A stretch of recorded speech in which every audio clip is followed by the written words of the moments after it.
I am creating this video as a tutorial to help other people remove the front drive axles off of a front drive vehicle. Here I've got a 2005 Hyundai Elantra that I will be showing how to remove the drive axle. One of the ways that you know that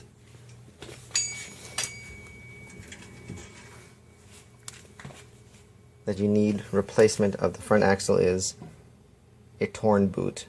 Once that boot tears up, what ends up happening is you're going to get water, grime going in there with all of the other dirt, with all the other debris that's on the road, and it acts like a sandpaper and wears down the components that move and turn in there.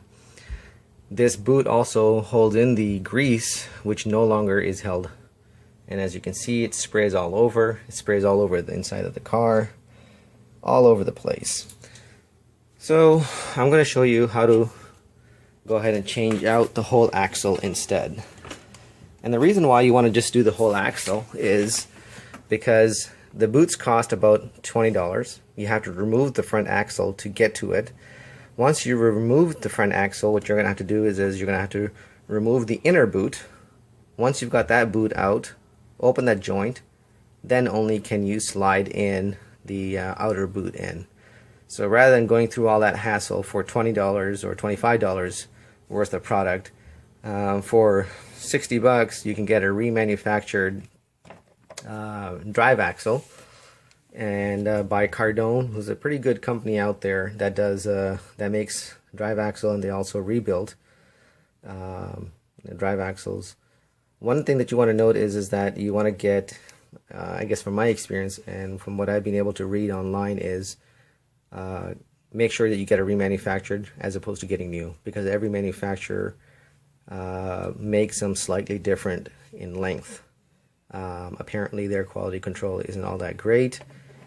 In a reman, they're going to use OEM drive shafts. Like for example, I'm going to turn this in to get $80 of core back. So once I give them back, they're going to rebuild this exact shaft, and there's no way that this shaft is going to be any shorter or any longer. So best thing is to simply just go ahead and do that. You can get them from AutoZone for lifetime warranty. This way, anytime that breaks, you return them. I got them from Napa. It holds a 3-year warranty. The reason why I went with them was because of Cardone as the remanufacturer of these items. So now let's just show you a quick setup. I've basically jacked up the front end of the car. I've got it jacked up, got stands put underneath on the frame to hold the vehicle up. As you can see, both of my tires are off the ground. I've got supplementary stands up in the front. Pretty much I let down the weight on that, and then as added safety just added that in the front. Not sure if that's going to really help a whole lot, but anyways, so here we go. So the first thing that you want to do is once you've got it all jacked up, you got the tire off. Oh, before you take the tire off, before you jack up the car, if you do not have an air gun, you want to break this castle nut loose.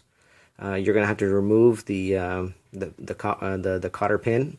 You pull that cotter pin out, and then you break the castle nut. Then jack up everything else. Then jack the vehicle up, and then start stripping. We're going to go ahead and leave the caliper on. We're going to leave the knuckle screws, because one of these bolts is used for alignment purposes. It's got a dent in it. The name of that bolt is skipping my mind right now, but anyhow, it's got a bulb on it, so basically it rotates and moves the knuckle, in this direction, which allows for alignment. So in order not to mess that up, I'm going to leave these attached. Everything remains attached. The steering link remains attached. What you do is you come on down. Go ahead and pull this back.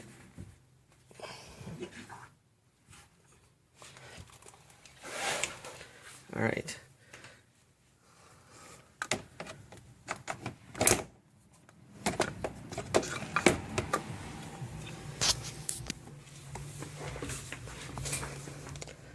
What you want to do is remove this 19mm nut. You basically use an open end wrench.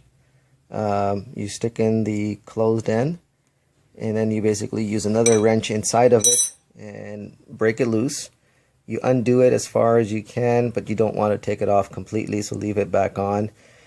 Before you start anything else, what you do is you start hammering the hell out of this portion of the knuckle. Turn it full this one way, keep banging it on here, and then turn it, and then go to the other side and bang on the knuckle on that side. What you're trying to do here is trying to loosen. You're trying to dislocate this from it being seated into the ball joint.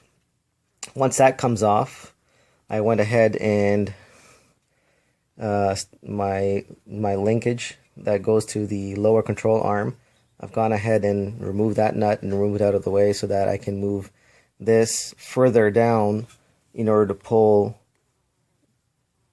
this knuckle out upwards. So I'm going to go ahead and try to do that for you right now. Okay, so basically we're going to lower this control arm and try to push down on it. And here we've got it loosened. Once I've done that, I'm going to go ahead and remove the rest of the castle nut. Remove the washer. I've already broken release. I would say the front axle from the driver's side here. I'm just going to pull this out.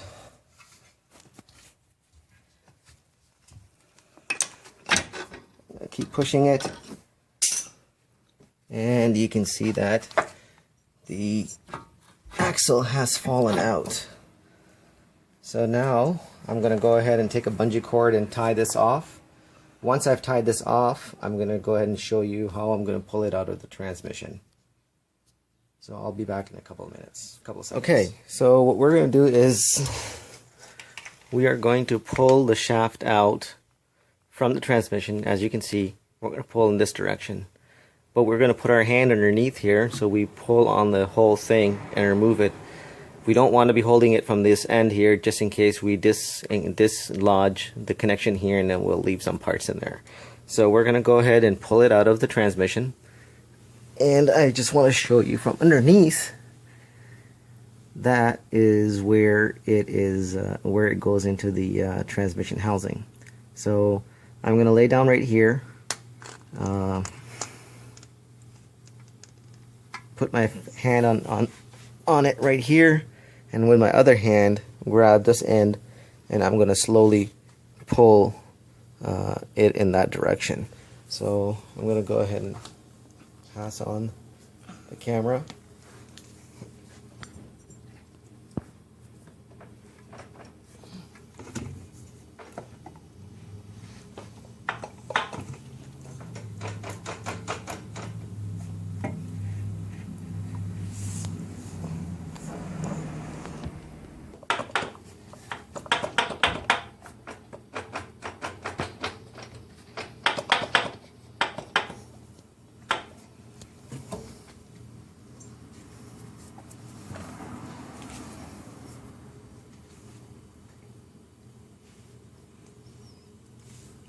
Where's my pry bar?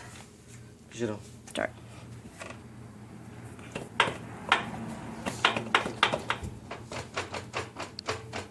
Alright, it seems like it does not want to come out, so what we're going to do is we're going to go ahead and use a pry bar, and we're going to pry it out from the transmission from below. One thing that you want to do is since you have this area opened up, you're going to be removing the axle, front axle from the transmission itself. You might as well go ahead and replace the output shaft seal. If you don't want to do that, then you want to be a little careful when you're prying out, when you're sticking this pry bar in between the transmission housing and the axle and pushing it out so that you don't end up damaging it. This way you don't end up having to replace it. But I'm going to go ahead and replace it. So I'm going to go underneath the car and get this situated and show you how I'm going to go ahead and pull it out. Need to go to with a... No, I won't pause. Alright, so what I've done is I went ahead and stuck this pry bar in between here and pushed the axle out. One thing I didn't forget to mention before was as soon as you do that, there's going to be transmission fluid, not transmission fluid, gear fluid that's going to come out, and so you want to make sure you have a pan to catch that. So it's a good thing the drive shaft did not come out in my hand as earlier, otherwise I would have had oil falling out. And as you can see, I've been keeping up with my oil changes for my gear fluid. It's very clean, so I'm going to go ahead and pull the rest of the shaft out. Go.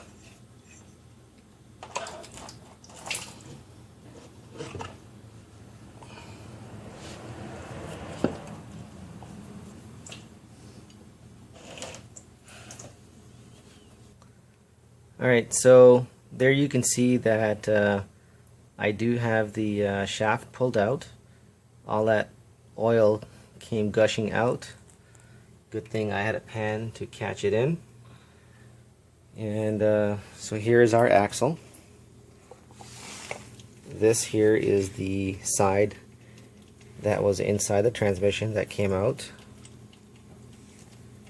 Just wanted to make sure that my pin in here came out with the shaft, so which is good. So this here is this end.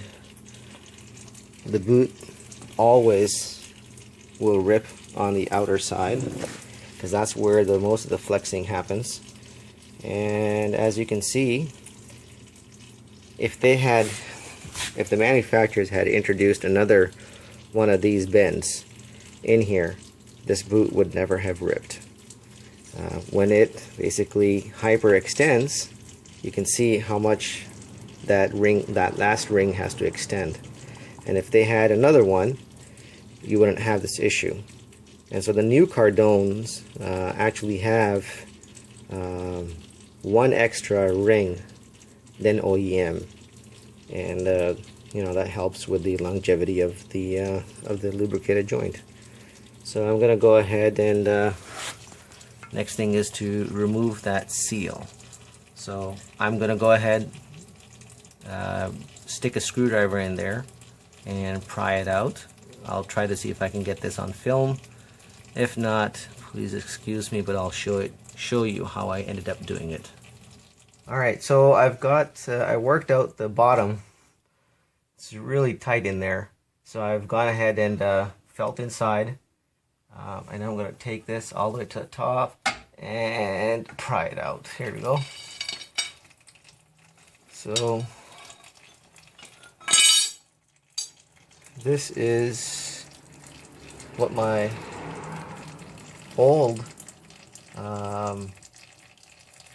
seal looked like, and I'll show you in comparison to the new one. So this is old and this is new.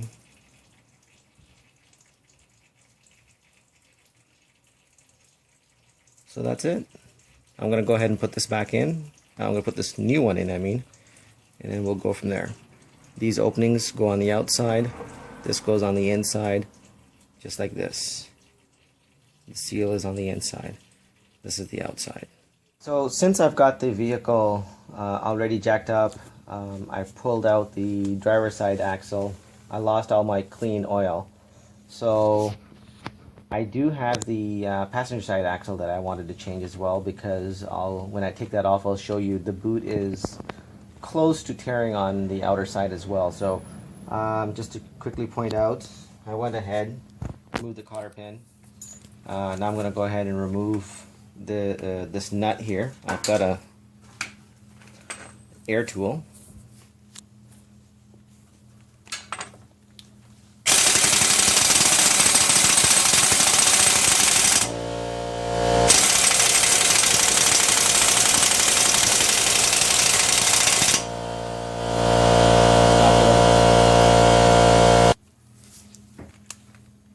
Okay. Got it? Mm-hmm. Starting holding? Yeah. I have grease. Here, go. So I'm gonna go ahead. We'll just continue from where we left off before, right? Yeah, I can cut it off.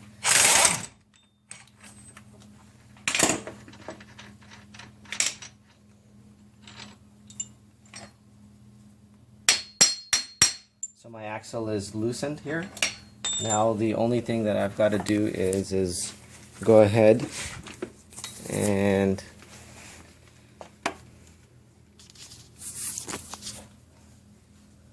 remove the stabilizer lower bushing or whatever, the connector. I'm going to remove this, and then I'm going to go ahead and start to remove this 19mm bolt that you see on the bottom. So I'm going to go ahead and get started on that, and then I'll show you my progress as I come along. So I'm going ahead and loosening up this 19mm bolt. Here I get leverage. I ended up doing one of these things. But now that I'm done,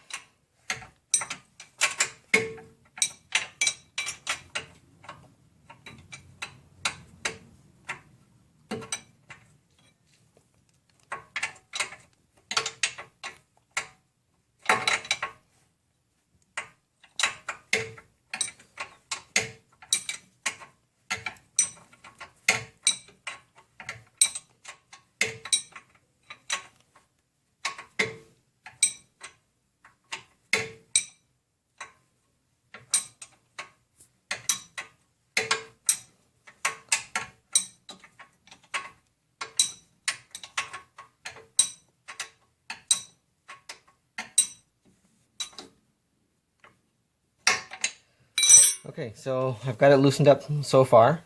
The next thing that I want to go ahead and do is take a hammer and keep hitting this, the knuckle on the base here until it pops out. So I'm going to hit on this side. I'm going to turn the steering and then hit it from the opposite side. I'm going to do this back and forth till this breaks loose, and I'm able to simply push down, pop this open. And if you want to take a closer look here, going to the reason why I was telling you I needed to replace, here's the reason why I need to replace the this side, driver's side, the passenger side axle as well, because as you can see, the boot is starting to crack. Alright, so this is what I'm hitting. And so what you end up seeing in this scenario here is this lower control arm is now free. So I'm going to go ahead and remove the nut.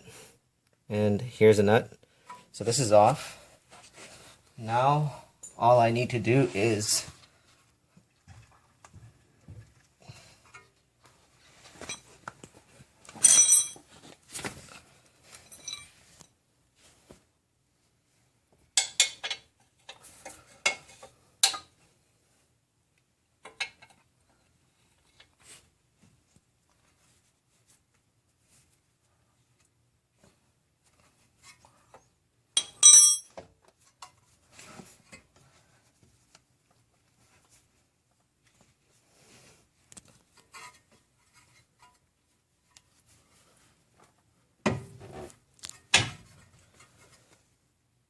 Bosco though.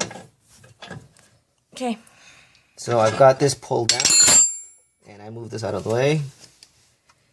And while I pull this out towards me,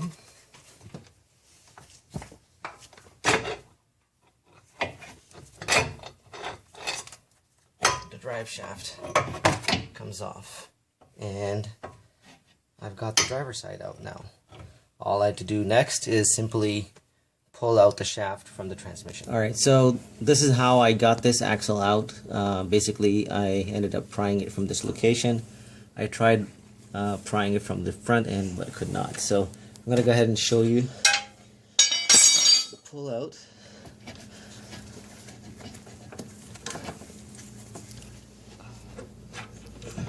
This axle.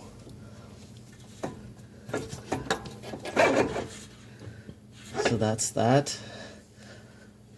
You can probably see this seal had already starting to leak. So I'm gonna go ahead and try to remove this seal.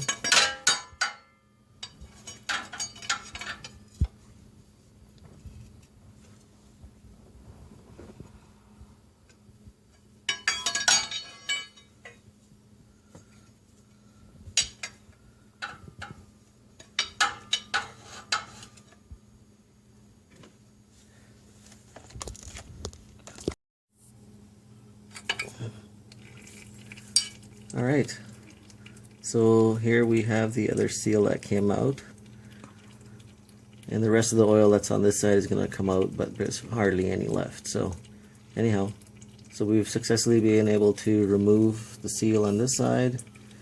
We're going to clean this up and get ready to install the new seals. Here we have our passenger side half shaft or axle, and this end came out of the transmission. The pin is still attached, so that's good, it made it out. Just wanted to show you a close-up view of what this axle looked like, and as you can see, it's already starting to deteriorate. So this was, and this is a big one here, so I would say it's about halfway through, so it would have gone sometimes or another. The joint is really nice. It's freely moving, as opposed to the one that came off on this side. And this is freely moving as well, but I can feel that there are things inside of this thing. So that's all there is to this removal. So we're gonna go ahead and install the seals now. And once I get those done, I'll go ahead and show you those. Okay. Now it's time to install the output shaft seals on the manual transmission. I'm going to do this before we install the axles back in. The part number apparently is only available through the dealer, but there is a substitute that I found through Napa, but it was another part number that was found, and then an equivalent to that was a 14006, the SKF number. So this one here basically looks like a rubber.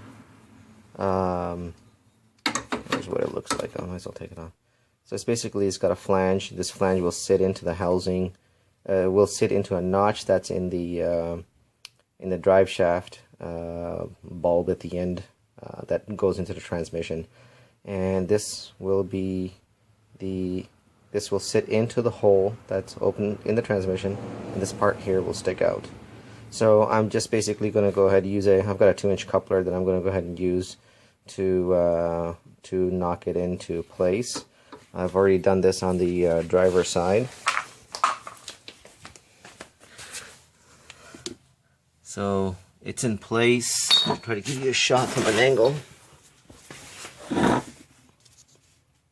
You can see that the flange sticks out. It went in fairly easily. Just simply you want to lightly tap it all the way around, and it'll go in. So I'll show you how to install it on the passenger side here. Okay, so I'm going to go ahead and hold this in place, and then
this is installed now.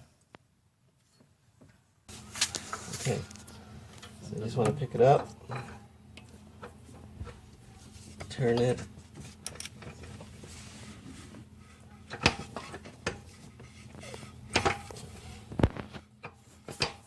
alright, here is a view of the half shafts or the axles in place.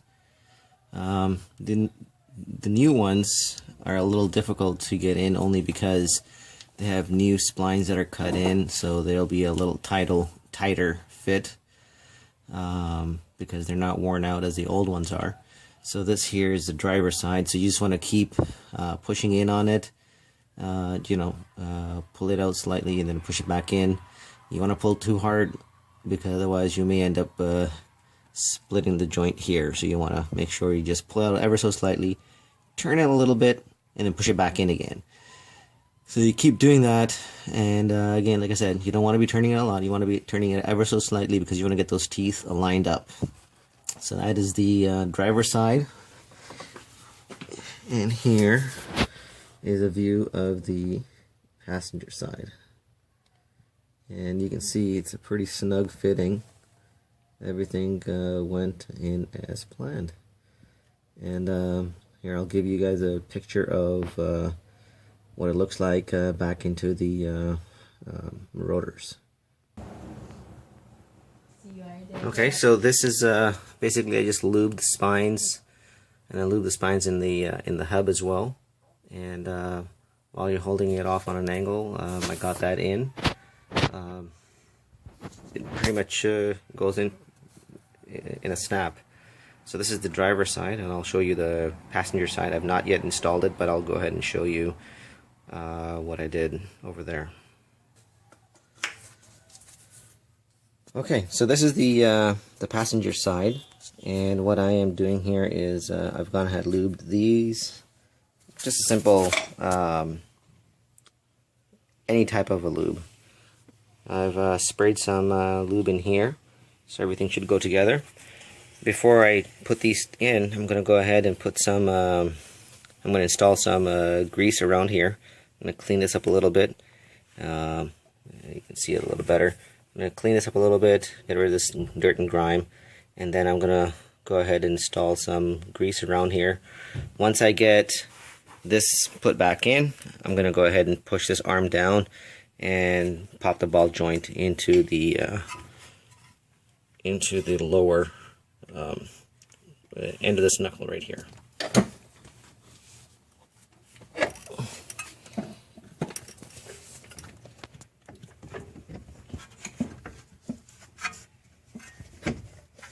That's it. As you can see, the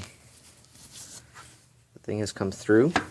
So we're good on this side. Now we're just gonna lift the I'm gonna lower the control arm and make sure I get the ball joint. And that's it. Now it's just time for me to go ahead and install the lower bolt. Lower bolt here. And then I'm going to go ahead and tighten it per spec. Install my washer, and then install my castle nut and torque it to the right specs, and then install my cotter pin. So let me get everything snugged up, and then I will recap this portion of the installation of the axles. Okay, so I've gone ahead and installed the lower bolt back in for the sway bar.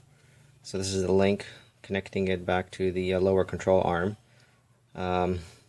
Just tighten it as hard as possible. The next thing that you want to go ahead and make sure is snug is your lower arm ball joint to knuckle nut, and that would be this one right here.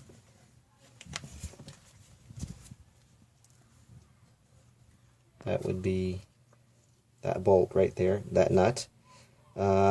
Based off of what the books show, it should be tightened to 70 to about 44 to 45, 44 to 53 pounds feet. But there's really no way for you to be able to get a torque wrench in there, so I just went ahead and made sure it was tight as possible. The next thing that we want to make sure is that the castle nut is installed correctly, and for that what I'm going to do is I'm going to have somebody go inside and press the brakes for me while I'll go ahead and torque this down to 148 to 192 pound-feet of torque. Once you've done that, you want to then go ahead and install the a new cotter pin. When you do install the new cotter pin, you want to make sure that it gets installed in the hole in this fashion, not in this way. You want it to be in the groove in this fashion, and then bent the pin on the around this way, as opposed to how many people just simply install it this way. Don't know what the reasoning is, but that's what the manual says. It may have to do with how the pin is sheared if something happens. Anyhow, I think that's about it. So I'm going to go ahead and install my cotter pins, and this concludes how to remove your and install new axles into a 2005 Hyundai Elantra. Thank you for watching, and I hope this has been helpful. Please do ask me any questions, or want to leave any comments or make any other suggestions down below, as this could be helpful for others. Thank you for watching.